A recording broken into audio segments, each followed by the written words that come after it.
All journeys must come to an end. Hello and welcome to the Nen Show Podcast. I am your host, Craftsdwarf, and this is my co-host, Mathwiz. We're free! No, wait, we're not. But we're halfway, but actually we're only one-third. And we're still in hell. So, comments. Do you have a couple, or any? I didn't have any comments to respond to, but I did want to note, since last time we had talked about like the sales of like Weekly Shonen Jump versus Weekly Shonen Magazine around the time that Rave Master would have been being published. We did go back and add like a source, like a link in the description of that last one. So if anyone's interested in checking out sales numbers, yes, it was that's there. Neat. Anyway, I do have first one, because I forgot, because last time I talked about it, I was like, oh, well, these silhouettes, then maybe it's Old Man Musica and Alice, and I'm like, and then later I was like, wait a minute, I already read the story, I should know this.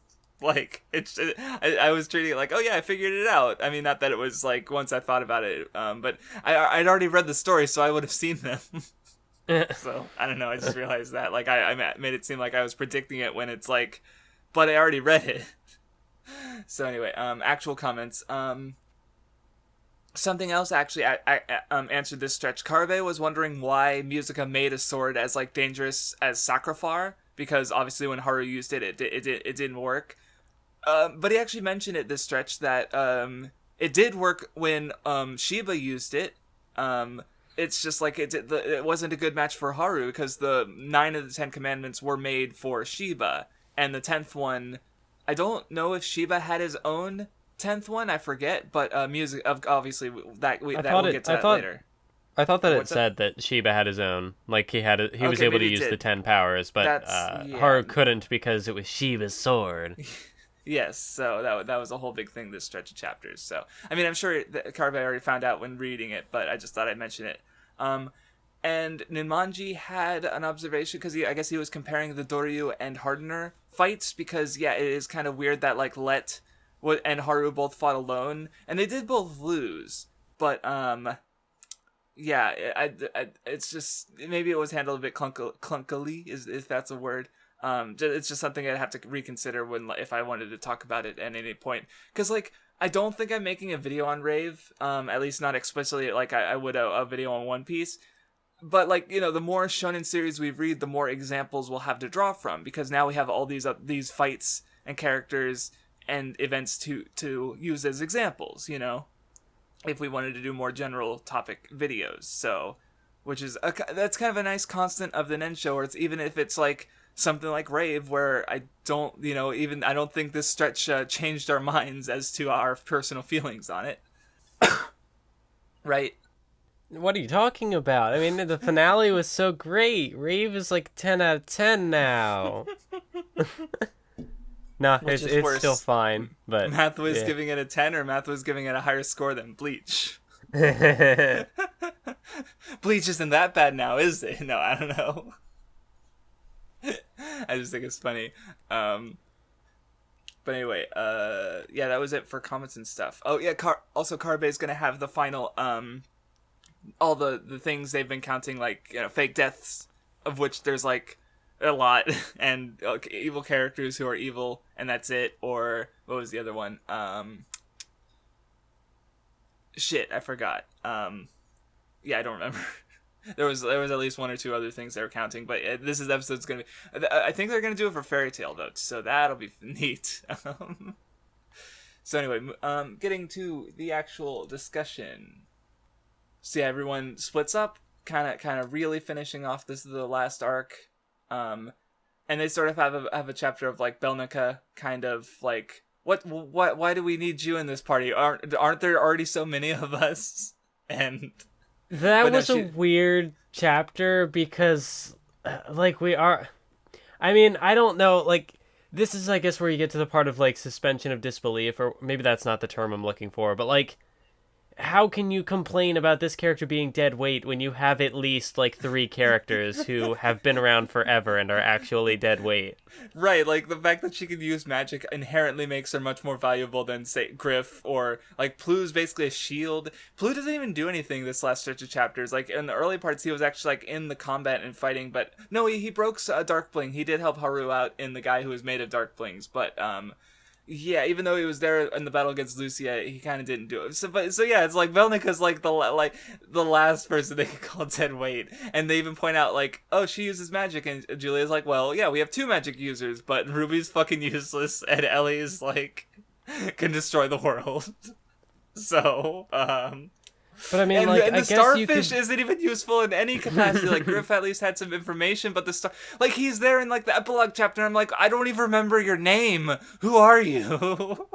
Yeah, there was a part where they said his name, and I was like, you had one? I don't remember you getting a name. And it just goes through one ear and out the other, because this character, like, he only leaves an impression because of how much he doesn't leave an impression, and yet he's also part of the main group. Like, how?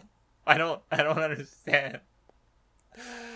I also thought it was maybe not like, I don't know. There were a decent number of chapters left, I guess, but like, I guess that's just about like how long the Blue Guardians arc was, because like we had 2 new characters introduced to the party. Like we had Julia, and then we had Velnika. Julia at least like got some fights and stuff to do, but I don't know, like Velnika, not really feeling her as like part of the main party. Like, well, and we're going into the final arc, like, and that's a little yeah, because she was on the opposite side for most of the arc, and you know, most of her importance was like plot relevance. Like, oh, she could use a Therion. Oh no, she can't use a Therion. Like, yeah, she did have some interactions with Haru, but I wouldn't say, like, judging from that arc, there's not a much to like elevate her to a party member compared to Nagisa, who was with the party and had interactions with Musica and stuff. So it's like, you know, it's just kind of like, oh, you know, this character just happened to be the one to join. So yeah, yeah, because Nagisa wasn't even the one to join the party, which is like, okay, right. But yeah, anyway, they go into like a dungeon full of traps. It's Rave Masters, the Dark Souls of the Nen Show, because that's a dungeon full of what? I don't know. Yeah, then they ended up like they solve like a fucking Legend of Zelda puzzle and make it to the middle. They get like a flashback of all the fighting of the war that was like 50 years ago. And then Haru has to go off alone to get the Rave of Truth. I wasn't so sure about this like cave expedition thing, because like I don't know what like the takeaway from it was, because there was like the part where like the party was gonna leave him and Haru decided to like pull the lever, and so I thought like, oh, maybe that's supposed to say like if you need like your friends to support you on this quest or whatever. So like, because like the pillar shot up and it's like, oh, you would have died if you were alone, but the weight of everybody else brought it down and they found the other place. But then it's like, no, you still got to go off on your own. Okay. Yeah, like honestly, like Haru's like aspects to his arc are definitely kind of like, and like now that I'm thinking about him, they're kind of weird, because like, okay, so like, because yeah, he has to go off alone, and you know, even though he's been, I guess maybe the idea is that he's been relying on his comrades for support so much, now he has to fight on his own. But like, you know, what happens during the fight is like, you know, what are you fighting for? And Haru's been fighting for everything. But instead he has and because of that, like, I guess I've heard the idea that, you know, if you love everything, you love nothing, you know, because like you kind of have to have some sort of what's the word I'm looking for? Okay, discrimination is probably a bit of a hard word, but it's like, yeah, obviously people are going to care about different things in different capacities, so he has to say that he loves Elie, you know, he's fighting for Elie. But I'm like, wait a minute, but what about your other comrades? I don't know how I'm supposed to take it exactly, or maybe yeah. Well, at least Haru has had progress in his character arc. He no longer just wants to protect his sister. Now it's Elie.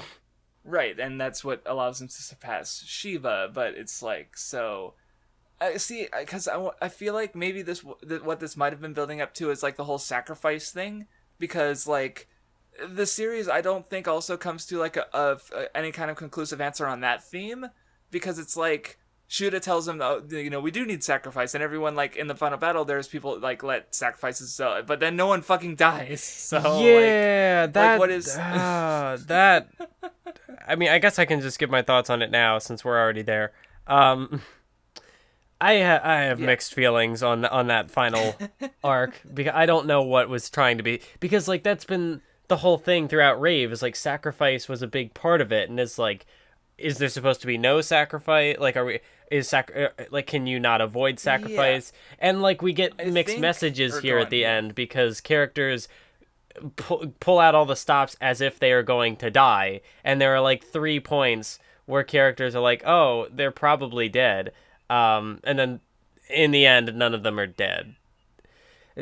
Normally, I don't care. Like, I would have been okay with like the end being, oh, that nobody dies. Like, I'm okay with that ending in concept, but like, if you're gonna go through with like the presentation of like, because at that point it seems like the theme of some of the battles was like sacrifice sometimes is necessary.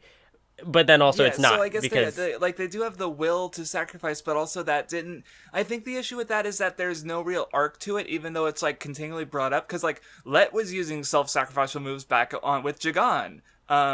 Like he literally just did the same attack again, and this time it worked, but then it didn't. Even though like, or it worked, and he quote unquote sacrificed himself, but did like with Shuda, I think his moment made more sense. Musica sacrificed himself to make the sword, except not really. Like, I guess that's the issue with it. It's not necessarily that the message is like wrong. It's just that the conflict was just kind of, it's just been like routinely brought up, but there's just no real arc to it. It's just been like the same idea kind of like going on without really any like further exploration or commentary, I think. And except like sometimes the characters will say something different, but it's been the same since the beginning. Like, I don't think, I think that's the issue. That's might be the issue with it. I might have to think on it more. But yeah, it's just maybe I just had the wrong expectations for it, because like you were back in something to change. Yeah, because like in the Tower of Din, like it ended with King sacrificing himself, and that was like contradictory to Haru's goals. Like he wanted no one to die. He wanted. He didn't want there to be a sacrifice, and then his father died. So I assumed that, like, by the end of the story, he would get that complete victory. Even if, like, Lucia died, which kind of makes sense. I don't know. Yeah. Maybe. Well, Lucia, I there were some things I noticed about him that I thought were interesting. As in, he might be one of, like, the character. Because, okay, we were talking about this before that we started recording, but, like, because at the end we're going to do our arc rankings and favorite fights and favorite characters, but, like, for both of us, really, for favorite fights and favorite characters, it's less of like, I like this one better than the rest. It's more like struggling to find the one that gave any kind of emotional reaction at all. So it's it's tricky in that way. But Lucia might be one of those characters that gave me a reaction just because of how like his arc wrapped up in the end, because that I did think was neat. But yeah, this in regards to the sacrifice thing, it's like. Yeah. I think maybe it's comparable. I mean, well, see, I'm trying to compare it to Pell back in One Piece, but it's like with Pell, that's just like one instant, and like, I don't, like, because there's the division of like sacrifice and will to sacrifice, which I, like, because yeah, Pell had the will to sacrifice himself, so even though he didn't die, like, you could still read meaning into that. And so, like, but with Rave, again, I think the issue is that there was no change, because like, outside, even including that instance, One Piece has like a consistent like through line in like regards to like what it says about sacrifice, I think, even if not all the time the characters who sacrifice themselves die. But like where Rave, I guess it's trying to say sometimes sacrifice is necessary, but like I said, nothing changed throughout the story except Haru's like, I don't know. Why does my voice always die only on the Nen Show? What the fuck? But yeah, so maybe I'll mention a couple more things. Maybe I'll notice a couple more things. But yeah, it's definitely a little clunky. Clunky. That describes Rave now, doesn't it? But anyway, yeah, Haru fights for Elie, so he's able to defeat Shiva, and Shiva dies because I mean he was already like dying. So, but yeah, now Haru, another life has been lost, and Haru is a sad boy. I guess like the little potion thing that he uses could maybe raise the question of like, well, I mean, if he would have died anyway, but like, if he could have used this potion to restore his youth, could he have fought the battle himself? But it's not a big deal. Yeah, and he only had like 15 minutes, so it would have been incredibly risky, and also totally against the passing of the torch thing. Because yeah, exactly. that was the whole thing. Yes, so right, I get what you mean. But anyway, oh yeah, that's right. Everyone else was fighting this member of the Eration Seis, who I think he was like the third or fourth one we saw. And then he just gets like wrecked by Haru. He's been here throughout like the whole story almost, like since the first reading, and then Haru just like one shots him. I didn't think about that when reading it because Haru's gotten so much stronger. Yeah, he might have even been the one that Haru fought back. Or was he the spectator? I don't know. I think he's only been a spectator up to now because, he fought Shuda. But, maybe... No, I meant in Symphonia. Yeah, I'm trying to remember who he was fighting. Because maybe he did do some fight. Yeah, because he had the earth magic. I think he was doing some fighting. I think you're right, yeah. But, like, yeah... doesn't even get a true... Well, I mean, because at this point, the Eration Seis, like, they're like a power tier, where it's like, they're all these strong guys, and, but no, now we're beyond that power tier, so Haru wins. Sure. Okay. Oh, that's right. After that, we learned some interesting things about the setting, where apparently this is the second world. Like, there was an original world that basically almost died, and the last person on that used Endless to create a new world, and that's the one that they are in now, a parallel world where not everyone died, and that becomes pretty important to Lucia's motivation. So, yeah. And speaking of Lucia, he goes to get the final Sinclair from Sieg, because he got it from Haja. Or no, or he kept it from Haja. Yeah. But Lucia was because Haru just got the last Rave, and so Lucia got the last Sinclair by ripping it out of Sieg's chest. Oh yeah, that's right. So yeah, after Lucia gets the 5 Sinclairs, the others, they need to get Ellie's memories back, so that she and Haru have a moment where, because she's afraid that she'll forget all of them, but Haru's fine because he's gonna make her remember even if she does forget. And they have a bit of a moment. It was a good moment. That was nice. That was cute. And I was gonna say because they come back wearing each other's clothes, and I'm like, did they fuck? Like, I didn't even consider that. Yeah, well, because I thought it was just like a funny jokey joke. Maybe because like they did fall in the water, but like after that they're like sitting next to a tree still in those same clothes. So maybe they just changed out of their wet clothes and let them dry, and then came back in the wrong clothes, or I don't know. Maybe they were because rushing. I thought like when the other characters were searching for them, like they were still asleep and still in their clothes. So I didn't consider that was a possibility. But I don't know. That seems like a thing Mashima might imply. I don't know. Yeah. So I don't know. That's just a thought I had when I first read this, and I'm like, maybe not. Like you could take it either way, I guess. But because it would have been when after they woke up. Yeah. It's just kind of weird. I guess so. Oh, that's right. There was this guy. I forgot. Shakuma, the other really powerful sorcerer guy. Who he finds them. They try to run. They like teleport away, and he follows them. This ended up being kind of interesting insofar as I thought, because there was a statement made earlier that like, oh, Sieg is now the greatest sorcerer, but actually he was like, no, Shakuma still exists. So I thought there was going to be like a fight there for resolution, and that just didn't happen. Yeah, no, Sieg's not like outright the best sorcerer, not because like Elie and Haru they go to the grave so they could deal with that. I guess that's 'Cause just my usual like shonen escalation thing. It's like, oh, the character arc ends when they become the best. Therefore, right. So therefore, Sieg will fight Shakuma and win, right? Not quite. Because they get to the grave and they go to the past, and hopefully you can start to see some of my confusion about the whole Reisha thing. Because why is she like? Right when they go to the past, there's like a whole page of Reisha in chains from that one weird like dream sequence of her supposedly being a criminal, and why? None of that got answered. Yeah, What was her crime? What did she do? What was that world? What? Yeah, I've been waiting never... like 2 years to bitch about this. What the fuck? Because I didn't talk about this in the tirade video. But I just like, I don't know. It's just so weird. Like, why didn't he explain any of that at all?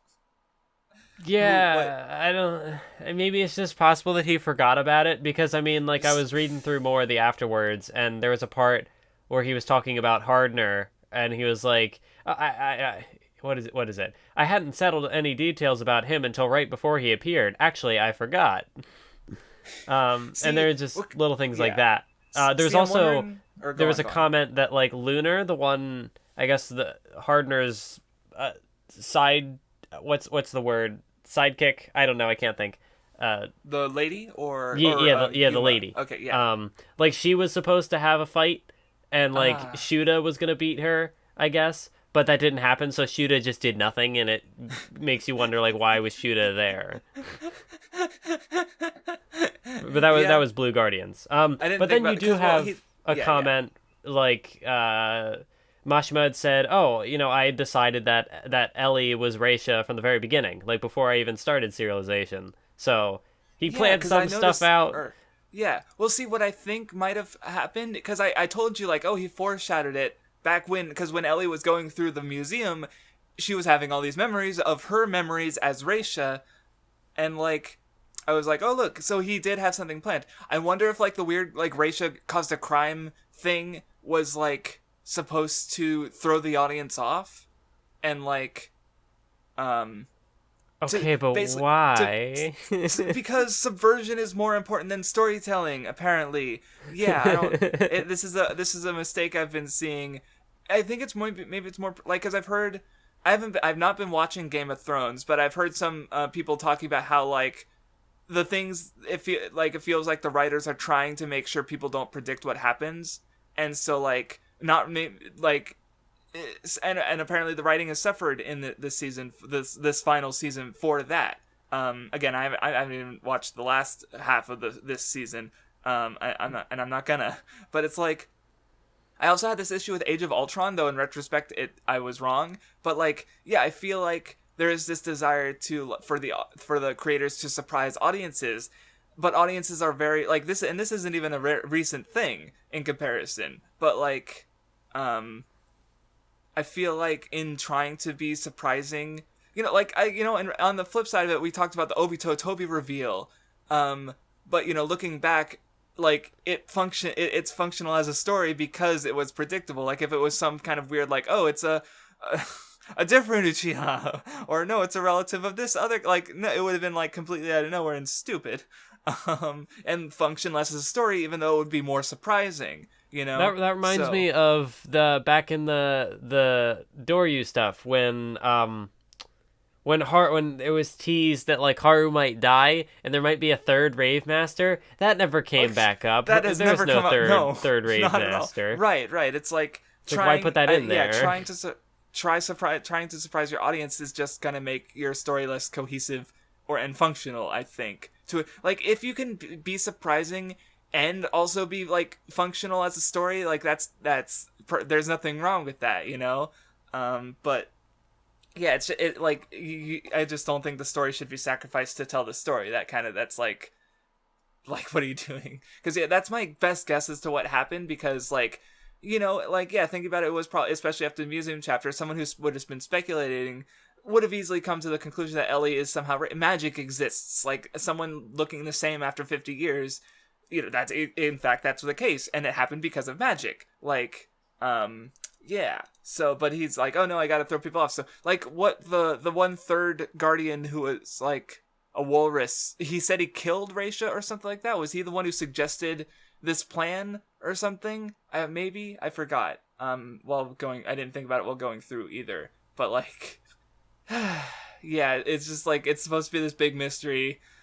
But it wasn't super well handled either. Like, there are some good things about this last stretch of chapters, but the Blue Guardians is still my favorite arc.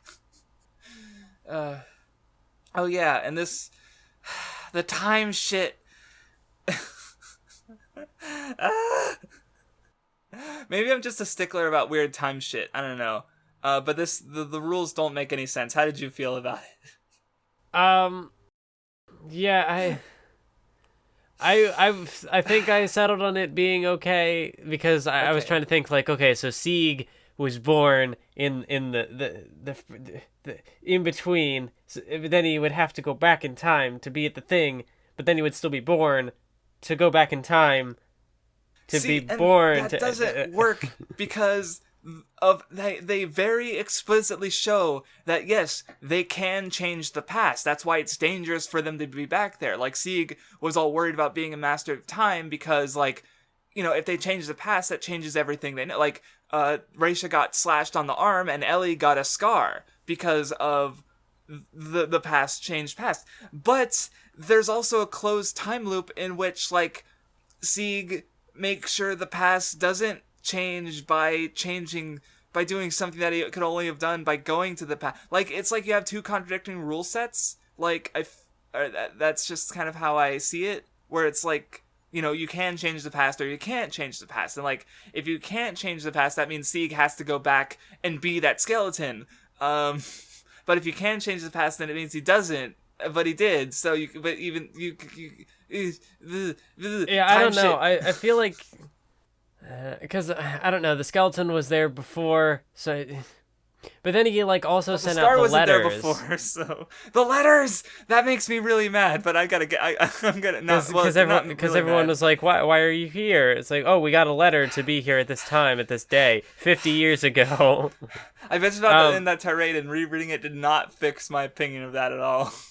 I mean, like, if it had just been the skeleton thing, because that would, like, he had said, like, I can't do anything, can't eat anything, can't touch anything, can't do anything. So, like, that would mean that he just, like, starved to death sitting there to guard the grave. But then, like, he wouldn't have touched anything and wouldn't have altered time except, like, him being there. But not touching anything maybe would have been fine. But yeah, then he sent the letters. What happened to those letters? That he took the paper. He wouldn't breathe, or drink water, but he took paper out of the past and sent it to the future. That makes the whole thing weird. Like, why would he starve to death? So many characters. Like, think about this. Like, all these characters somehow knew that they would go there to help. I don't know exactly what information he gave them because he didn't say, but he gave them information that they like. He had to give them at least enough to trust that the information from the letter was true. So, but either way, he changed the future. Like, he did something in the past that only, like, he broke the ideals that he was willing to die for. That's the dumbest thing about Sieg's character for me. Like, going back to the tirade, I was way too angry about the character and overall, like, but like this is dumb. Okay. The time shit is dumb. Yeah, I don't know. Okay. Time manipulation stuff is always tricky when you put that in. Yes. Like, I've seen contexts where I've liked it. Maybe it doesn't necessarily make sense. But like, it's just like, yeah, it breaks all the rules and in service of what I'm not sure. Because yeah, I don't know why this particular thing frustrates. Because I've seen plenty of plot holes for Rave, and people have pointed out for them to me, and they don't bother me. For some reason, this does bother me. I don't know why. Because I mean, like, then it does make you have to think back on. I mean, like, if all these characters got these letters 50 years ago, that is of course going to recontextualize when Haru encountered them in the first place, and they were like, oh, the Rave Master. But I don't know. Yeah, like, I haven't gone back to actually check that, so I don't know what to think of it. Maybe if it had just been like, because none of these characters that got letters, like the Thunder Dancing Thunder duo, they probably weren't alive 50 years ago. So, which means he must have sent them in a way that they would have gotten them. So, like, why not just why have it not have it so that we just got these letters? That also, it makes me skeptical because, like, if you're going to do time manipulation stuff, generally you have to, like, it's a more cohesive story if, like, you've hinted at that beforehand or, like, left little clues that'll kind of be recontextualized. Yeah. I think of something like the Monogatari series, which is, like, an achronological story, which is kind of different. But, you know, everything... Yeah, you're I don't know, it's all considered, like, yes, in advance, whereas, like, Mashima has gone on record in these afterwards that, like, he forgets stuff. So, I don't know if I trust that he planned enough of this. He did plan to, like, leave little sacrifice, clues. but then, like, well, yeah, because, like, he did put in the skeleton. So, like, yes, that was there before Sieg's sacrifice. But he did write the story around the sacrifice to fit the rules. Because I like closed time loops. So, like, when, you know, something like I like the skeleton thing. And I probably would like this if not for the fact that everything else that happens during this, like, excursion to the past doesn't make sense with the rules. So, like, so yeah.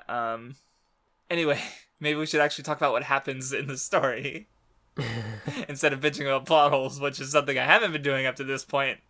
But well, yeah, because like normally, like some people get upset about plot holes. I feel like most stories generally have at least one plot hole somewhere. It's just a matter of like how major it is, how much it contradicts themes, or how much it contradicts character motivations or whatever. Yeah, I think that's the thing. Because in this case, like the time shit is everything in this like arc.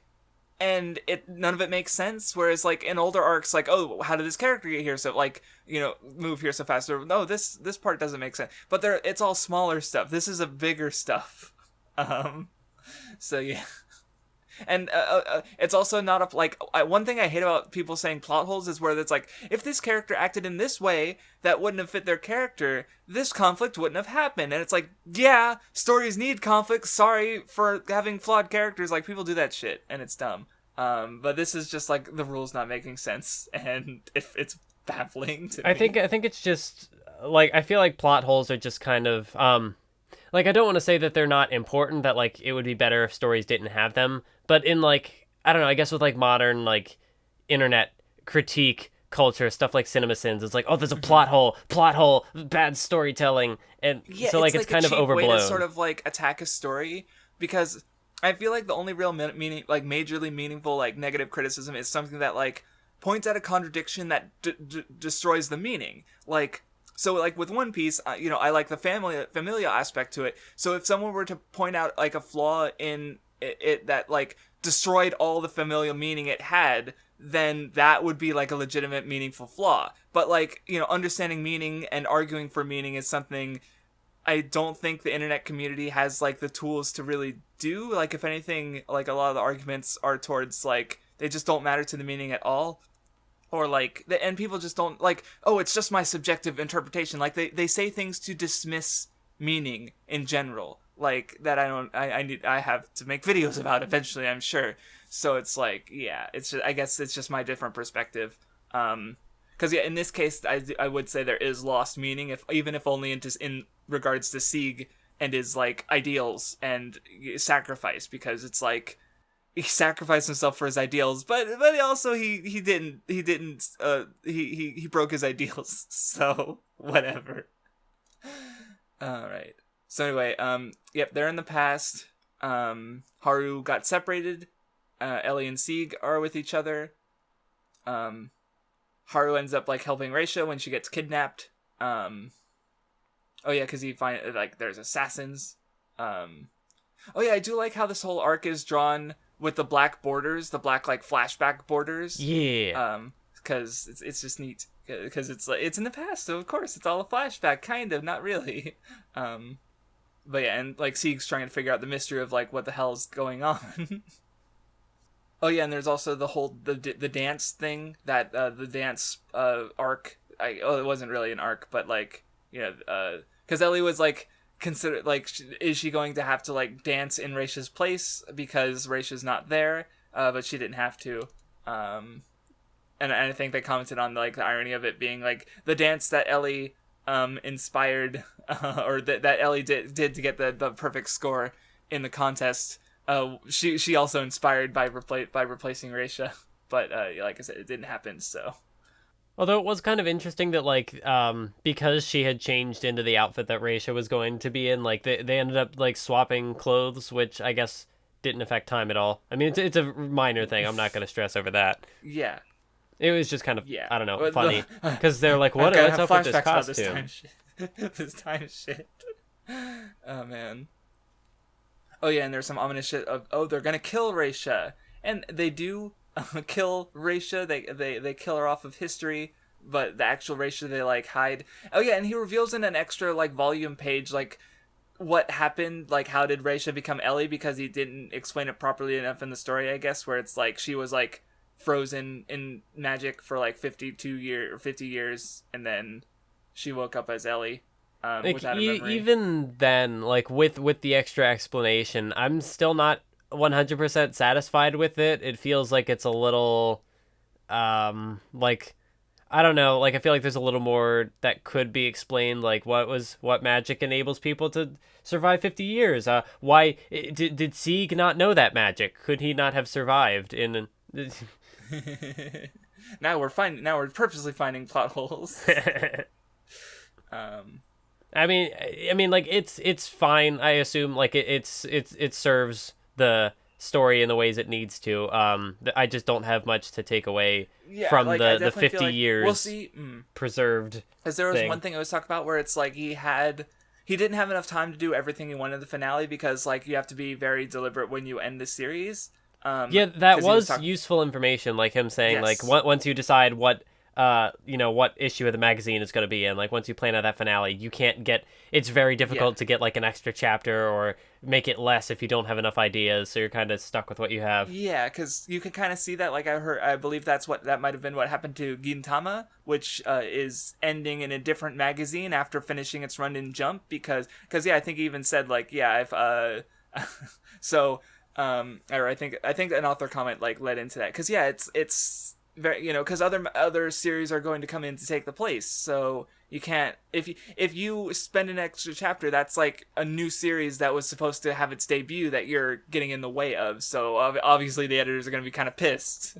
So it's possible that maybe like he might have wanted to put that explanation in, but didn't have time because he's like, shit, I gotta get to the final battle. Because yeah, I definitely think it probably, if it was something that fucking important, he probably should have included it in the main story. So yeah. But anyway, Elie finds out she's Reisha. She has a bit of an existential crisis. But Haru helps her out of it. And then Sieg gets his big moment where he sends Elie and Haru to the future so that he can sort of close the time loop and protect the grave. Because someone needed to do it, because Symphonia would have the what was it called, the overdrive would have destroyed the grave, and they needed that to get to the past in the first place. So it doesn't make sense.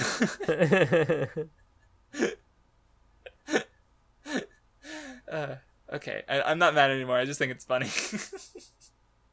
But yeah, Sieg was a spooky skeleton the whole time, and it's big and emotional. He had his cool guy sacrifice, and Mashima is so excited I'm not gonna oversell excitement, but he's like, maybe I'll get to draw a guy that cool again. And just with what you've told me, I'm like, oh no, I didn't think he meant literally. See, I'm not even familiar with Eden Zero Sieg, because he's there, too. He never stopped drawing him. But yeah, Sieg has his cool guy moment. The coolest guy. Now I'm thinking about Naruto with I don't know, who did worse, Sieg or probably Toby. Toby, he killed like 100 soldiers, and all Sieg did was torture a girl. So, which was still pretty bad, but not as bad, considering. Not as on big of a scale. That, I don't think that's proper grammar, but whatever. Words are hard. I'm sorry. So anyway, they go back to the present. They're still fighting Shakuma, but now Elie. What the fuck? My PS4 just that scared the shit out of me. It's Sieg. Sieg is influencing. He's mad. He changed the future to fuck with me because I think he's stupid and him breaking his ideals is dumb. Oh man. But anyway, the skeleton gets fucked up in the fighting, and Elie starts using her Etherion. This was actually pretty cool. What did you think about the Elie and Haru fighting Shakuma? Yeah, it was cool. Yeah. I don't really have much of a takeaway from it, but it was fine. I just kind of because it's Elie improves and shrinks her Etherion down, and Haru's able to redirect it because he's the one who understands Elie the best. And I'm like, oh, okay, yeah, sure, cool. Oh yeah, because he said something about Teamwork. Sword and spell working together or whatever, and then they do it. Yeah, and they win. They beat the base sorcerer through teamwork and friendship because of course they do. Then we find out that Shakuma was, what was it, King's father? He was the grandfather of Lucia. He's Lucia's grandfather, the secret rare groove. And that was something. It's again a reminder of that generational conflict, because he killed Haru's grandfather, and then the two fathers died. It's continuing. And we also kind of get Haru's perspective, because he says, it's an unavoidable blood feud. But and he says this later during the Lucia fight, he doesn't care about the blood feud or fate. He's just fighting to protect. He's not, and which is, I guess, important to what makes Haru different from the rare grooves, which we will get to. Because ultimately this fate does come true, and the rare grooves, die, or they're all dead. Here goes Grandpa, rare groove, and then Lucia gets taken down later. But we'll talk about that. See, and Haru has a big moment because he says no one else dies from here on out, which is what happens. But no one agrees with him, or not no one, but several characters don't disagree with him. So I don't know. It's weird. Oh, we get a bit of Lucia. He has a sad boy flashback, wondering why he was even born. To be fair, he had a shitty fucking life after that. So, and then of course he also, he doesn't believe in the nature of the world because it's a fake world. So he's got to make the real world. The demons all wake up. The 4 demons. That's right. Wasn't it 5 great demon lords? But then the one in the Oration Seis got beaten. So I guess it's just the 4 great demon lords now.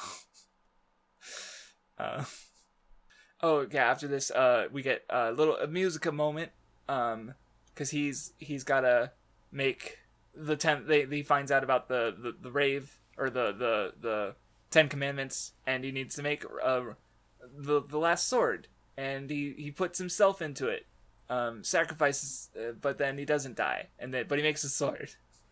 I'm not sure if I have anything else to say, or anything to say. I mean, I guess it was kind of interesting that Musica got his character moment before the final fight, but then I guess kind of the consequences, he doesn't really do anything in the final battle, because he's kind of already had his moment when he forged the sword.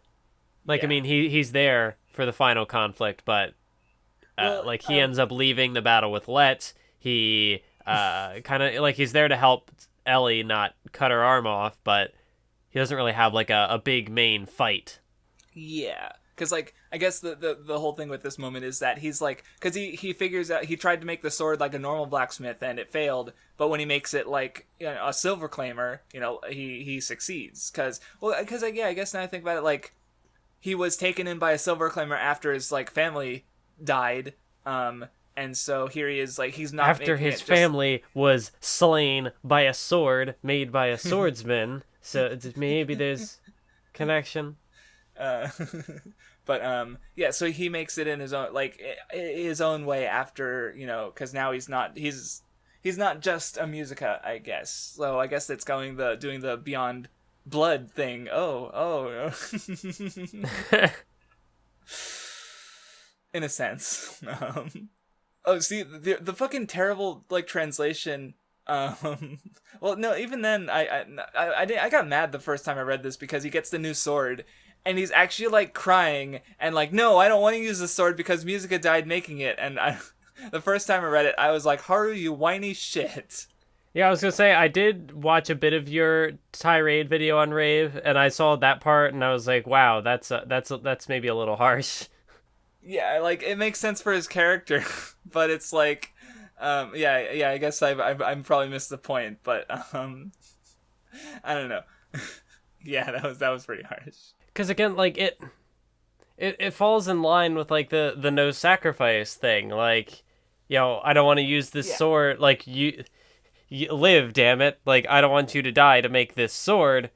And so, but then the end, Yeah, I got you're right. It's I was way too harsh on on Fairy Tail and Rave in general. Like, why was I so mad? I mean, I'm in a sense I'm glad I did it because now I have no desire at all to make like angry negative content. Like, it's out of me. I don't now. So yeah. At least not on, like, art and stuff. Like, the community, fuck the community. No. Mashima was responsible for all of your rage against media. And then it's quelled. It's been cooled. My rage is gone. So maybe I just had to get it out of me first. But yeah, Music has a bit of a moment with Reina in the purgatory. And she's like, no, you gotta live for both of us. You can't die. And he wakes up, and it's all good. He was just sleeping. He wasn't dead. And yeah, Haru's got his sword. We're almost done. Yeah, because then Old Man Musica grabs the old sword and goes to like attack, and then it shatters because Haru's got a better sword. Yes. So there's, I'm trying to think of it. Yeah, I guess this kind of goes back to the one thing during the Shuda arc where he like didn't like with all the maybe not. I'm just trying to.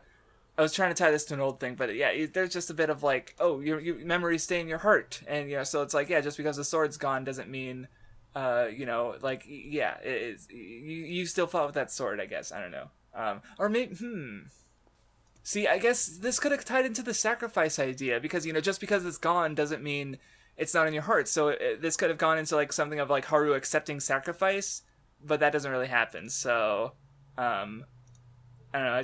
I hadn't thought about like because yeah, he does accept that, but he also doesn't accept people dying. So yeah, I mean, I guess that would have been the other direction to potentially take the story in, and instead it kind of did neither.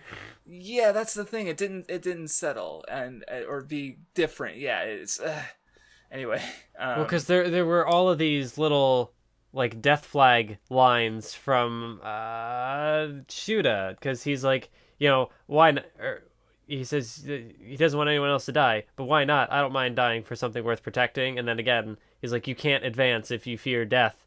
But then, yes, like, because yeah, Shuda, I do think his kind of like take on the sacrifice thing, like how it ends up in itself is fine, like for his character. But again, it's like it's sort of the holistic reading of sacrifice that's just like I can't even. Yeah, I mean, like individually, like I did like how Shuda's character, sort of panned out, but it's just like on the whole, the way across the narrative, how it's been used is. Yeah. So anyway, moving on, they have a bit of a party, because they're like, oh, we might all die, either from fighting or because the universe gets overwritten. So let's have a party before we die. That's not really the context going into it, but that's what I thought of while reading it. Because like, it is interesting because like, and again, like coming off of One Piece, where there's like the idea of the complete victory, and there's always this big party afterwards. But here you have the party before, and it's kind of like a melancholy, because it's like, oh, we might die, or it's also like a party the day before victory. So there's kind of that. Yeah, so it's a party going into the unknown. So yeah. It was also just comparing this, because I had talked to you about this off the podcast before we started. But comparing this, like certain aspects of this party to other fictional stories, or not stories in general, but like the shonen ones we've read, like the big three. Especially with like the whole like the characters being drunk and doing weird drunk shenanigans. It's not that hasn't happened in other stories, but like the way it's used here, like you've had Zoro. He's like an alcoholic. Like he drinks a lot. Yeah, but he's never gotten like wasted. He's never gotten done. Like Julia's here stripping Elie and breathing fire on it. Like she's fucking gone. Like we haven't seen like wasted like that. And even like I'm trying to think of if One Piece is even like drunk characters, but they don't like act all crazy like that. They don't do that trope. And Naruto and Bleach are very somber and just in general in comparison. Because I mean, like you have had like Tsunade drank a lot too, but she never was like super goofy and like hey or anything. None of the shenanigans part of that. Lee got drunk once. No, never mind. That was just a potion. Oh god. Oh, did you have any particular feelings about the moment of Julia stripping Elie in particular? Because it's relevant to what we talked about last time. That was not great. Like, I mean... See, yeah. I mean, being drunk, you tend to do problematic things in general. So, like, it's True. I mean, that's what I am not sure. Because, like, on one hand, it's, like, kind of portraying that pretty accurately. But on the other hand, it's also, like, I guess it goes back to what I was talking about, where it's, like, sexualizing vulnerability, And because like I mean like if you think about it from the perspective, which I mean it's it's kind of weird to say that because like I don't know, harassment, assault could work from any gender against any gender, but like if Julia was say Musica or whatever was like a guy and did this, it would maybe it would seem worse, but it's just not that part's a bit iffy. This is kind of stuff I need to like research on and think about it heavily myself before I actually because like, like make a video if you just think of like how the events went out, like they essentially drugged her, like Julia gave Elie this like alcohol and it like knocked her out, and then she's like putting her body on display while she's like unconscious. It's not great. Yeah, like, but also and like Haru's it is. not, I don't know. Haru's not into it. He's like trying to defend her, but he's kind of helpless until he gets naked himself. Though I mostly like that because of Belnica's reactions, because she's got this like horrified face, but she's always like. There's one in the last page. There's a big panel of like Elie breathing the like the poison death tonic onto him, and if you like look, you could see Belnica's still looking at Haru's crotch while Let and Yusuke are having horrified reactions at what Ellie's doing, and I just thought that Belnica was being cute. Because I mean that's a bit different. Because like Haru did that he's willingly, on like his own. Right. And again, like it's under the influence of alcohol, which again is interesting because like the protagonist doesn't. Like, I mean, when has Luffy gotten drunk? When has Naruto gotten drunk? When has Ichigo? I'm wondering. See, now I'm thinking about like legality to it, because I think I've talked about it before, but you're not allowed to show characters under the age of 20 smoking on television. So that's why in the anime, Sanji is actually 20 years old, not 19. That's why Sanji has a lollipop. Yes, and I know you haven't seen JoJo's Bizarre Adventure, but if you watch the TV version, I've heard about that. How it just like censors the whole thing. They just censored half of Jotaro's like face while he's smoking because he's 17 years old, and it looked. So here you have characters who are, I think they're like 17 or 18 at this point in the story, but they're drinking. I know that's not okay on Japanese on TV again, because like I remember whenever characters do underage drinking, it's always mentioned to not be alcohol, but they still act drunk anyway. When I feel but maybe it is okay in manga, because I remember in Hidamari's sketch, in chapter 1, the characters get drunk. So like this chapter was not animated. So yeah, I'm guessing just manga and anime regulations are different. So because yeah, this is definitely not something we'd see on TV. And yeah, I don't know. Trying to think of if it's happened in Jump off the top of my head. Well, I mean, because there was also the part where like when. Spoilers for Naruto if somehow you haven't already read it. But like Lee Asuma got drunk, yes. Well, there was Lee, but then also like when Asuma died and Shikamaru did like like he was smoking, but it wasn't shown as. Yes. See, well, that's actually now I think about Lee, because that would have been in the anime, and did they adapt? Was the potion an anime? Like, are they allowed to show underage? I don't know anymore. I don't. Because Lee's like fucking 14, so that's a little different than Haru being close to 18, if not 18. I don't know. It's just I'd have to. This is something I could probably easily look up, but I have chosen not to do so. So, yeah. But man, it makes me kind of sad to think that like Mashima,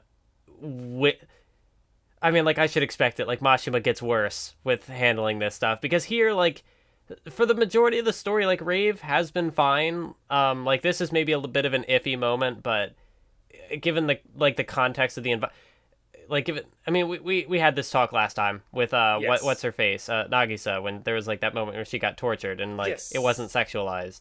And here it's it's like a goofy party situation, people are drunk, so like maybe it's passable, even if it's a bit questionable.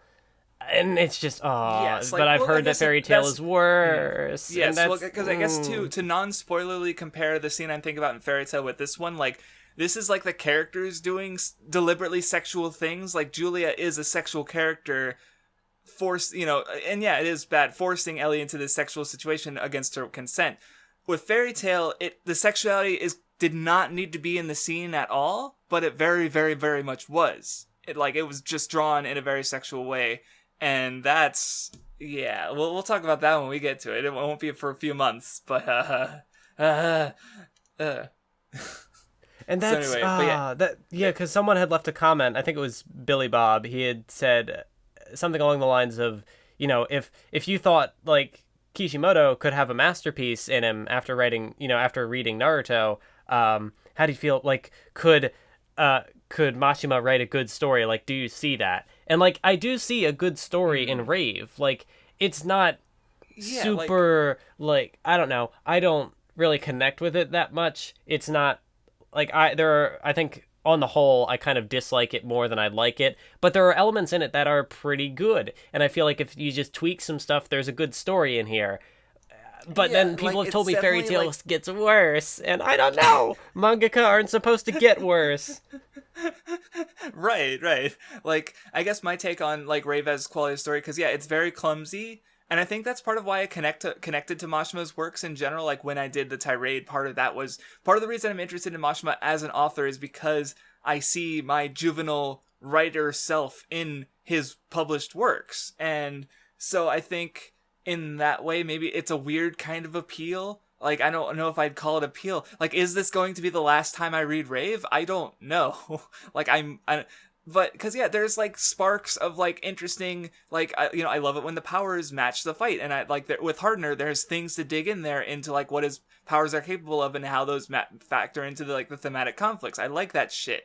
But then he mishandles a lot of other aspects. That he's maybe because he's not thinking about it enough. Maybe it's because he's thinking about it too much. I have no idea. So it's like because it's a clumsy story, but it's maybe that's why I like it. Kind of like I don't hate, like it's still 4 out of 10, but it's maybe that's why I find his stuff fascinating. I don't know. I think that was maybe a little off topic, but see, because it's like I don't think he'll ever be able to make a masterpiece, but maybe with a good writer he could make something competent. So one day. So anyway, after all the drunk shenanigans, people are waking up. Haru and Shuda have a little talk. Or wait, Plu's there too. Oh no, Shuda's talking to Plu, and Haru's awake, and he gets up.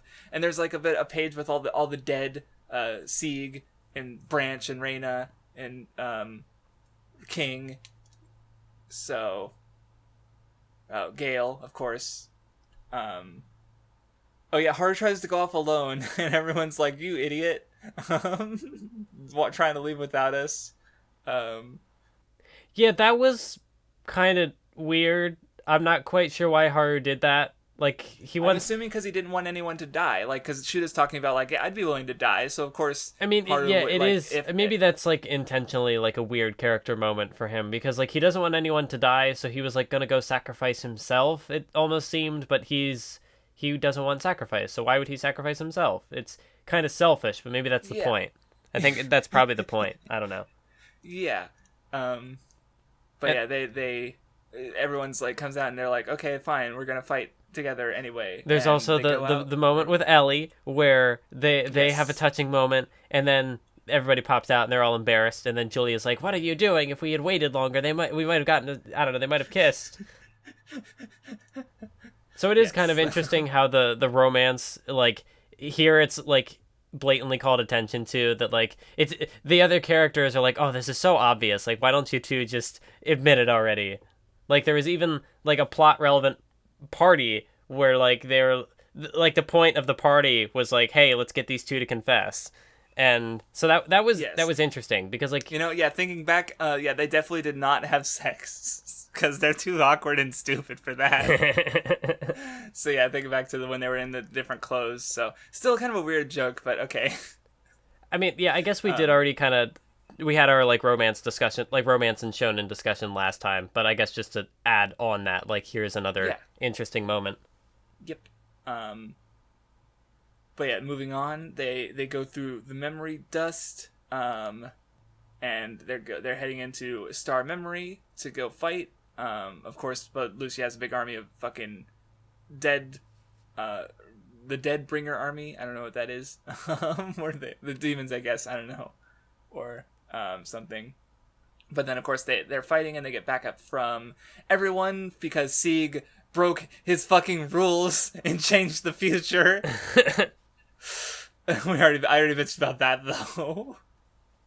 And of course it's almost like fun how like classic adventure this is, because like everyone they've helped across their journey coming in to help in the last moment, the party before the end. It's just like pure adventure story. Like, sure, go for it. Although, one thing that didn't happen, we didn't see the return of the Jigglebutt gang in this final clash. Well, there was, in the flashback, there was a panel where you saw the older Jigglebutt, who they remember in the prison. Like, you could see him in one panel, like, going around the Symphonia 50 years ago. But that was it. But yeah, like, they didn't actually return for this fight. No, they did. Like, they weren't there in the fucking, like, those big pages of, like, allies coming to the rescue. Were they? Now I gotta check. Fuck. No, I'm not seeing them. Why would they even go? They're thieves. They're not. Yeah, Sieg probably didn't even know about them. Like, they were kind of in the background. That's the thing. That's like, right. Maybe, yeah, but... Wait, but then how... That makes me wonder, like, if he sent the letter 50 years ago to all these people, how did he know about... Thunder guy, the guy from like way before Sieg even showed up? Don't think about it. Don't think about it. Don't think about it. Don't think of magic. I don't know. This moment already doesn't make enough sense. You're trying to make it worse for me? Oh, man. I have another screen cap from one of these volume afterwards where Mashima's like, "I have a feeling my next work won't be a save the world story. I feel like Fairy Tail is a save the world story, but I'm not gonna, I don't know. Maybe it's not." Moving on. Nice try, Mashima. But yeah, so they go in, they start fighting as they get into Star Memory, which is a place with a bunch of crystals. Oh, Elie gets kidnapped, and they go in to save her, or Haru does, alone, and he gets stopped by all the demon lords, and everyone splits off into their fights. The shonen thing happens. Go ahead, I'll hold them back. Although it's not quite like that, because they get scattered across at random, and Haru does. I mean, like, okay, no, maybe it is kind of like that, because like some of the characters get split off, but there is the one part where Haru's like trying to hunt down the guy, and then he gets stopped, and then two characters show up and let him go forward. So it's like yes and no. I just thought it was funny because it's like, no, it's not like that. Well, it's kind of like that. But anyway, I'm trying to think if like I had anything to say about these other fights that weren't Haru and or conflicts that weren't Haru and Lucia. Because like, well, they're all like I think they're all like multiple characters on one except for maybe like for the most part. So that friendship, I guess. Because like Belnica tries to sacrifice herself by doing a kamikaze attack, but it doesn't work, and instead the kid comes in and uses the magic to make himself old and strong, and he wins instead. So it's like Belnica can't sacrifice himself, but he can. I mean, I don't think he dies, but like, and Julie ends up winning anyway. So or she does the final blow. Yeah, I don't know, because like, the psychic boy he was like Sieg's only friend or whatever, or maybe not his only friend, but like the main one. But he never really, I don't know, like Yeah, he he's never only really been was a main interacting with character, Sieg. and then he shows up No. here to kind of like almost like steal a moment. Like Belnica tried to do a thing and then like almost died. She failed, right? And then he comes in and he fights a bit, and then that allows Julia to get in, I guess, and finish the actual fight. Maybe for me it's just kind of weird in like the order that it progresses. Like if they had all three fought together, I probably wouldn't have said anything about it. But I don't know. Mm-hmm. It's probably not that weird, and I'm just being weird. But yeah, not a noteworthy fight, really. Then there's the guy with the giant fucking sword, which is like, I like it because it's so just stupidly fucking big. Like, why not? Why the fuck not? You know, sure, go for it. And he fights Let, and Let sacrifices himself. There was an interesting moment that kind of called back to Let's like original character motivation right, of like fighting for fighting. But they're like, no, it's not about just fighting. It's about the strength is defined by belief. Which again, that's another kind of running thing in Rave is like the power of believing in things. Yes. Like Aetherion is literally belief. So yeah. Although maybe you could argue that like if you're fighting for the sake of fighting, you are believing in your strength. But I guess that. I mean, that wasn't brought up from Mashima's perspective, so I guess fighting for the sake of fighting isn't believing in anything, it's just fighting, which, fair. Maybe, yeah. But yeah, Let turns into a big old dragon. He's gonna sacrifice everything to fight for his friends, and he wins. Well, actually, no. He was fighting for... See, because then how it plays out is, like, he first sacrifices himself to fight for Haru. And it doesn't work, because then the guy goes extra final form transformation. Yes. And then he's like, well, okay, Haru, I'm not fighting for you anymore. I'm fighting for me. I don't quite know what the difference is between fighting for the sake of fighting, but whatever.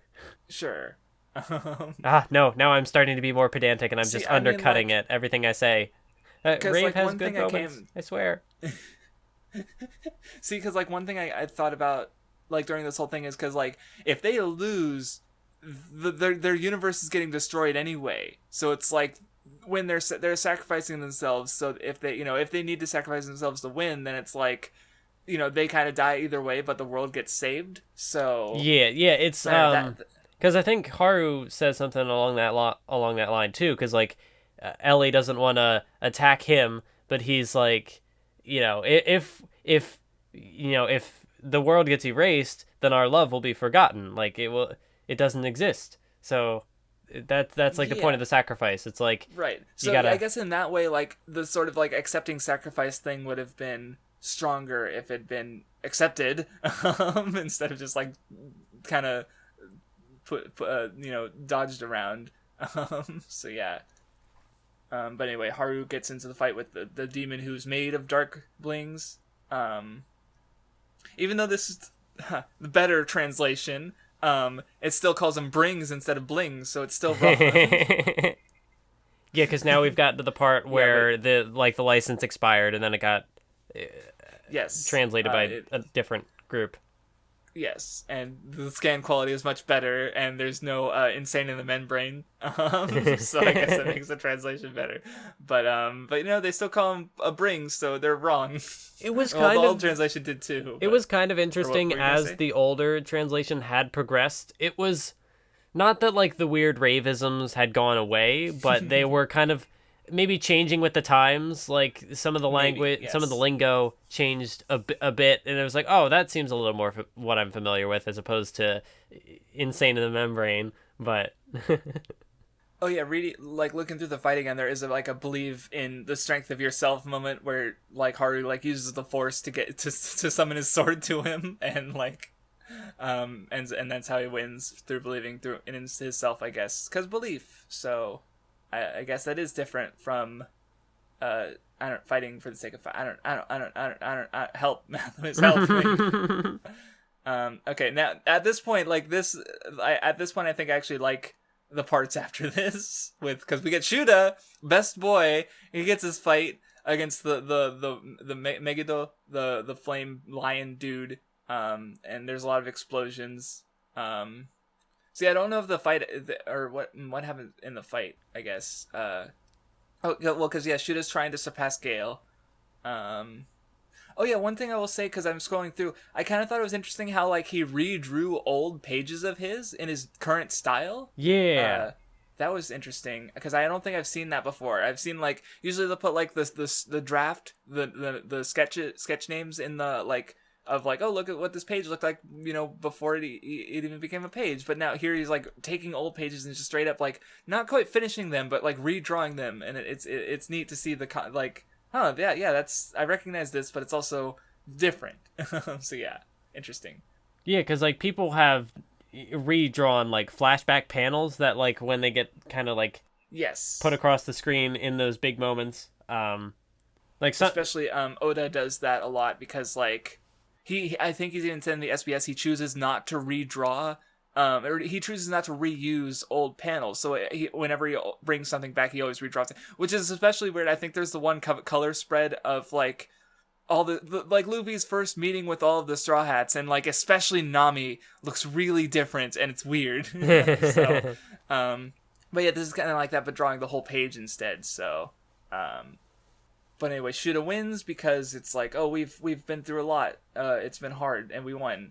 And then we get the moment there was a big moment for him where like the guy was going to use like the flames from hell, and Shuda was like, I have to dodge, but Haru was behind him, and he's like, I can't dodge, I have to do this, and then he's sacrificing himself for Haru's sake, right? Yes, and then of course after that he's like.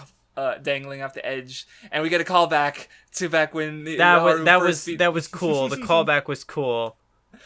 Well, see, it actually made me fucking die laughing when I first read it because Shuda tries to cut off his other arm, and something about that I thought was funny. I don't know why when I first read it, because it's like, I don't know, I just like he cut off one arm and now he's just doing the other. I don't know why I thought it was funny last time I read it. Oh yeah, that's right. I guess he only has the one arm, so there's only one he could cut off. Right, so he's cutting off the other one now. So, but because because last time he was trying to cut off his failure, but this time he's like, he just wants Haru to keep fighting, so and not like worry about him. And Haru frames it as like, you haven't surpassed my dad until you live instead of dying for my sake like he did, and because Shuda almost like replicated that, and now he's like, well, shit, okay, and he decides to live. And there was the little quick fake out where he's like, yeah, you know what? I guess I still have time left. And then like he lost his grip and fell. And I was like, Mashima, you fuck. But then he caught himself with his sword. And you're like, okay, good.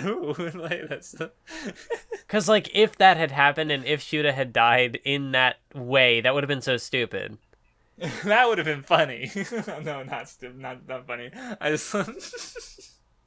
Maybe it would have been funny. I don't know. Maybe it would have been funny the way I'm imagining it. Because it would be like the willing to sacrifice, but then it's like, oh no, it's an accident. Bye. Right. So yeah, because like this does sort of like. But it was cool because then not only is Haru saving him, but there's a part where like he could have died there, but he's like he goes the extra mile to live because he believes. Though I will say, because like.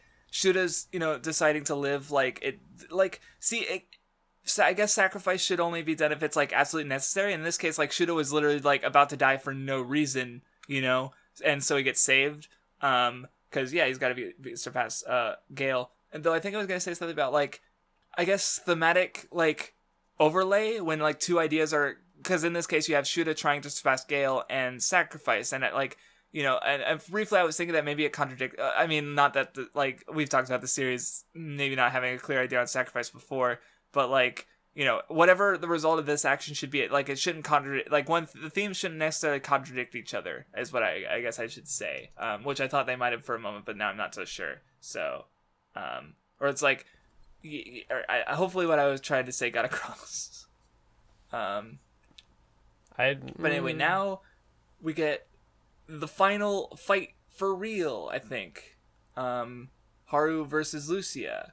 Because Lucia's got Elie. He's going to take her into the parallel world so that they could make a new humanity, a new world, and she spits on his fucking face because he's a piece of shit. But don't forget the part where Ruby had like the little clash with the guy who had like attached himself to his hat and was relaying intel, which was a fairly minor thing. Yes. But yeah, like he's running and he's like, oh, I got bit and I need this potion, but I can't open it. And so then the potion is given to Haru. So again, it's like Ruby being incompetent kind of saves the day. So it's like Ruby can never really like have a successful contribution on his own. It's more like his failures are the contribution. In the last case, he was actually trying to do good and failed, and that's why I think this is that. In this case, he was gonna drink the elixir himself. He was only thinking of himself and the pain he was in, and then Musica took it and he was like, "That's mine. I was gonna drink." And then he gave it to Haru, who needed it way more, and then Ruby felt bad about it. Yeah, because there's the part where he's he's just like, never mind. Like he sees how much pain Haru's in, and he's like, just take it. Yeah, so in this case, it's him growing up a little bit. So yeah, he doesn't actually get a moment of like competence actually turning out for the best. That is true, but in this case, like honestly, this moment should have happened way earlier, not before for the final fight. Honestly, like if you were gonna give Ruby an actual kind of character arc, because like he's been like one of the most childish of the characters, and this was a bit of a growing up moment. But it's like it's also his last major moment in the entire fucking story. So okay, sure.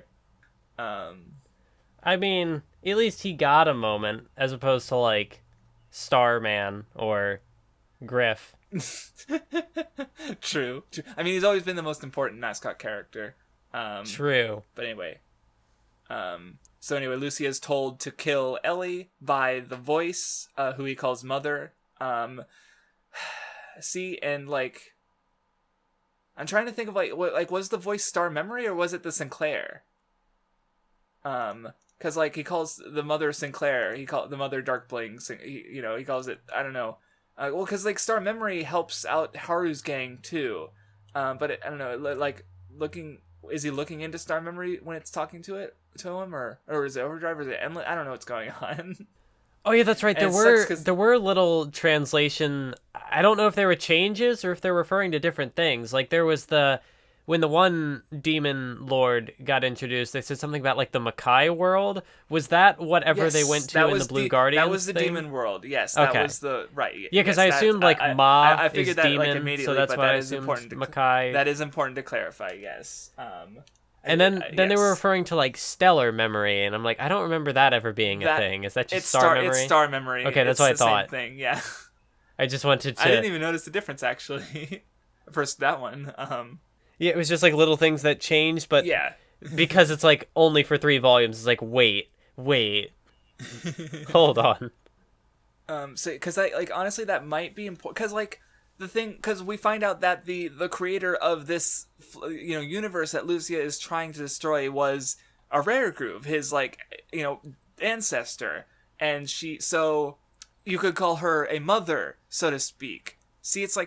One thing, honestly, it's like that made me, I wondered is like with the whole Reisha being in prison thing, like, because Lucia saw that dream too, and I don't know if this was intended or if Mashima forgot, but what if like Haru saw Reisha, because like I think the woman is also like a blonde-haired woman.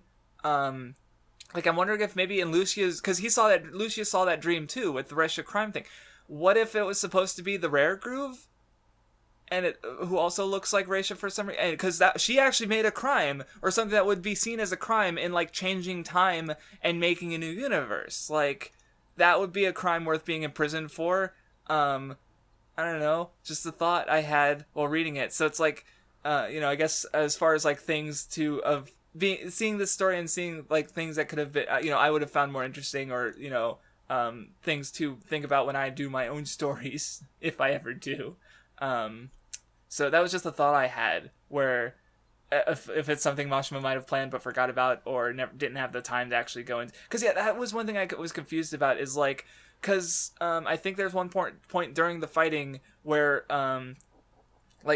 where Haru says, like, she made a new world because, like, she wanted people to live in that world, and Lucia's kind of going against that, his ancestry. So, I don't know. Just a thought. Did you have any thoughts on the final fight? There was like as it was starting up, there was the part where Plu is in the background and he slides in and he's like, "Yeah, I'm gonna fight," and he like makes a punchy motion, and then he just hides behind a rock. Oh. But anyway, so like we also get so yeah, the fight happens. We kind of get the whole Arcella Rare Groove is the name of the ancestor.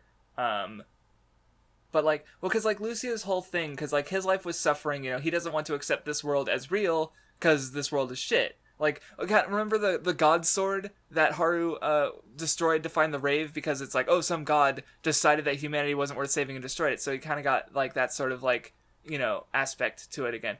But like with Lucia, I think what makes Lucia different from King, because King, I think both of them are like slaves to fate, basically. And so King, it's like when Gale decided not to fight him, he destroyed the Rare Grooves anyway.